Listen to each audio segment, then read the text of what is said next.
Lectura del deseado de todas las gentes, capítulo 2. El pueblo elegido. Durante más de 1000 años, los judíos habían esperado la venida del Salvador. En este acontecimiento había cifrado sus más gloriosas esperanzas. En cantos y profecías, en los ritos del templo y en las oraciones familiares, habían engastado su nombre, y sin embargo, cuando vino, no le conocieron. El amado del cielo fue para ellos como raíz de tierra seca, sin parecer en él ni hermosura. Y no vieron en él belleza que lo hiciera deseable a sus ojos. A los suyos vino, y los suyos no le recibieron. Isaías capítulo 53, versículo 2, y San Juan capítulo 1, versículo 11.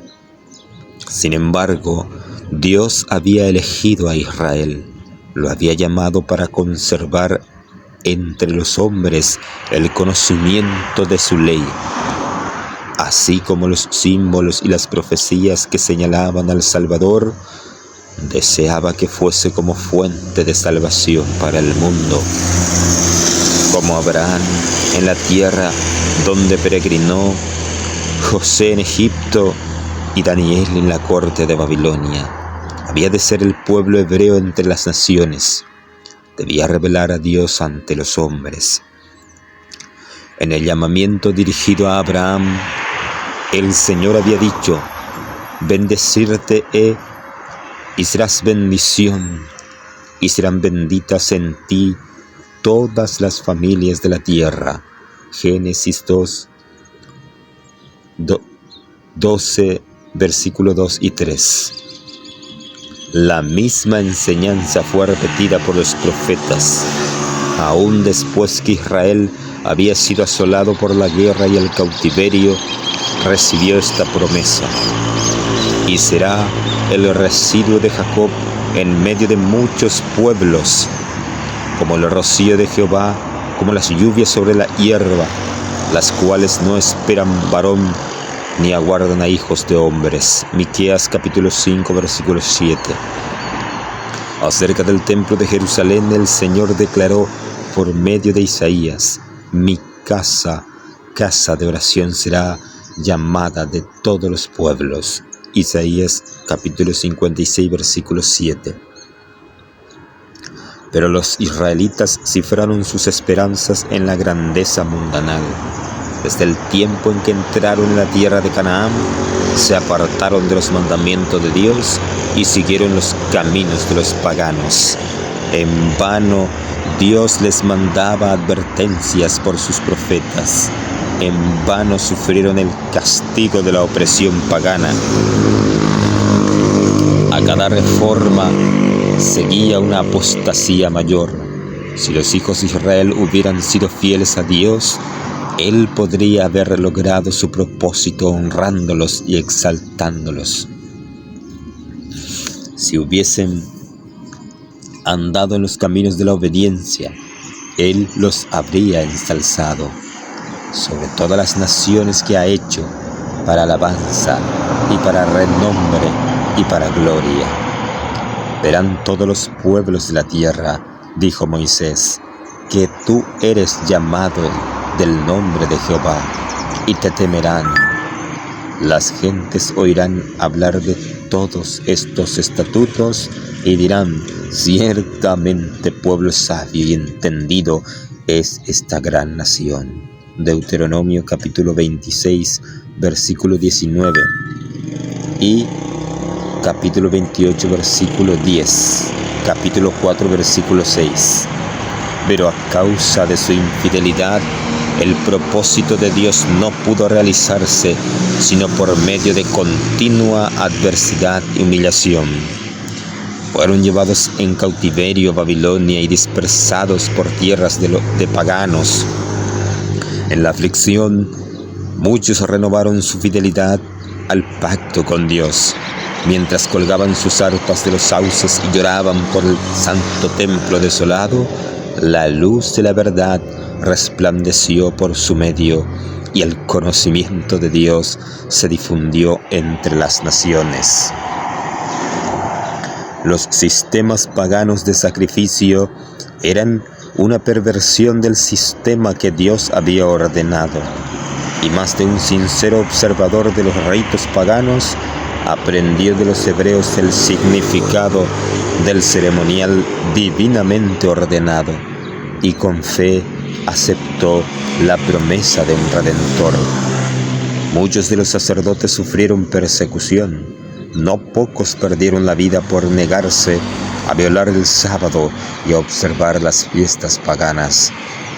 Al levantarse los idólatras para aplastar la verdad, el Señor puso a sus siervos frente a frente como reyes y gobernantes, a fin de que éstos y sus pueblos pudiesen recibir la luz. Vez tras vez, los mayores monarcas debieron proclamar la supremacía del Dios a quien adoraban los cautivos hebreos. Por el cautiverio babilónico, los israelitas fueron curados eficazmente de la adoración de las imágenes esculpidas. Durante los siglos que siguieron sufrieron por la opresión de enemigos paganos, hasta que se arraigó en ellos la convicción de que su prosperidad dependía de su obediencia a la ley de Dios. Pero en el caso de muchos del pueblo, la obediencia no era impulsada por el amor. El motivo era egoísta. Rendían un servicio externo a Dios como medio de alcanzar la grandeza nacional. No llegaron a ser la luz del mundo, sino que se aislaron del mundo a fin de rehuir la tentación de la idolatría. En las instrucciones dadas por medio de Moisés, Dios había impuesto restricciones a su asociación con los idólatras, pero esta enseñanza había sido falsamente interpretada. Estaba destinada a impedir que ellos se conformasen a las prácticas de los paganos, pero la usaron para edificar un muro de separación entre Israel y todas las demás naciones. Los judíos consideraban a Jerusalén como su cielo y sentían verdaderamente celos de que el Señor manifestase misericordia a los gentiles. Después de regresar de Babilonia, dedicaron mucha atención a la instrucción religiosa. Por todo el país se erigieron sinagogas en las cuales los sacerdotes y escribas explicaban la ley, y se establecieron escuelas donde se profesaba enseñar los principios de la justicia, juntamente con las artes y las ciencias. Pero estos medios se corrompieron.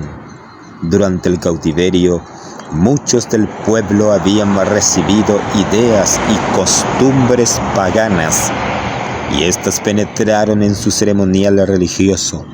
En muchas cosas se conformaban a las prácticas de los idólatras. Al apartarse de Dios, los judíos perdieron de vista mucho de lo que enseñaba el ritual. Este ritual había sido instituido por Cristo mismo en todas sus partes. Era un símbolo de Él y había estado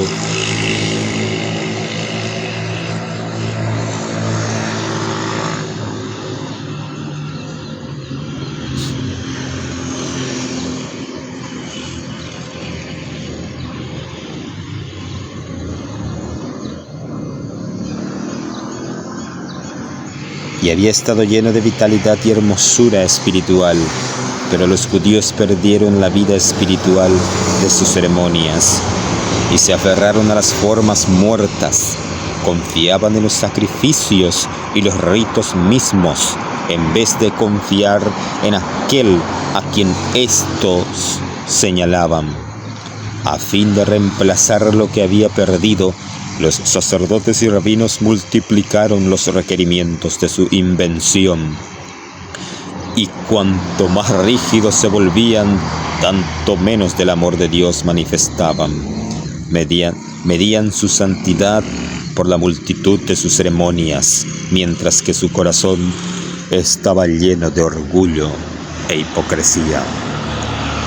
Con todas sus minuciosas y gravosas órdenes, era imposible guardar la ley. Los que deseaban servir a Dios y trataban de observar los preceptos rabínicos, luchaban bajo una pesada carga. No podían hallar descanso de las acusaciones de una conciencia perturbada. Así Satanás obraba para desalentar al pueblo, para rebajar su concepto del carácter de Dios y para hacer despreciar la fe de Israel. Esperaba demostrar lo que había sostenido cuando se reveló en el cielo, a saber que los requerimientos de Dios eran injustos y no podían ser obedecidos. Aún Israel declaraba no guardaba la ley. Aunque los judíos deseaban el advenimiento del Mesías, no tenían un verdadero concepto de su misión. No buscaban la redención del pecado, sino la liberación de los romanos. Esperaban que el Mesías vendría como conquistador para quebrantar el poder del opresor y exaltar a Israel al dominio universal. Así se iban preparando para rechazar al Salvador. En el tiempo del nacimiento de Cristo, la nación estaba atascando el freno bajo sus manos, bajo sus amos extranjeros, mejor dicho, y la atormentaba la disensión interna. Se les había permitido a los judíos conservar la forma de un gobierno separado, pero nada podía disfrazar el hecho de que estaban bajo el yugo romano, ni avenirlos a la restricción de su poder. Los romanos reclamaban el derecho de nombrar o remover al sumo sacerdote, y este cargo se conseguía con frecuencia por el fraude, el cohecho y aún el homicidio. Así el sacerdocio se volvía cada vez más corrompido. Sin embargo, los sacerdotes poseían aún gran poder y lo empleaban con fines egoístas y mercenarios. El pueblo estaba sujeto a sus exigencias despiadadas y también a los gravosos impuestos de los romanos. Este estado de cosas ocasionaba extenso descontento. Los estallidos populares eran frecuentes. La codicia y la violencia, la desconfianza y la apatía espiritual estaban royendo el corazón mismo de la nación. El odio a los romanos y el orgullo nacional y espiritual inducían a los judíos a seguir adhiriéndose rigurosamente a sus formas de culto. Los sacerdotes trataban de mantener una reputación de santidad, atendiendo escrupulosamente a las ceremonias religiosas. El pueblo en sus tinieblas y opresión, y los gobernantes sedientos de poder anhelaban la venida de aquel que vencería a sus enemigos y devolvería el reino de Israel. Habían estudiado las profecías, pero sin percepción espiritual. Así habían pasado por alto aquellos pasajes que señalaban la humillación de Cristo en su primer advenimiento, y aplicaban mal los que hablaban de la gloria de su segunda venida. El orgullo oscurecía su visión. Interpretaban las profecías de acuerdo con sus deseos egoístas. Bendiciones.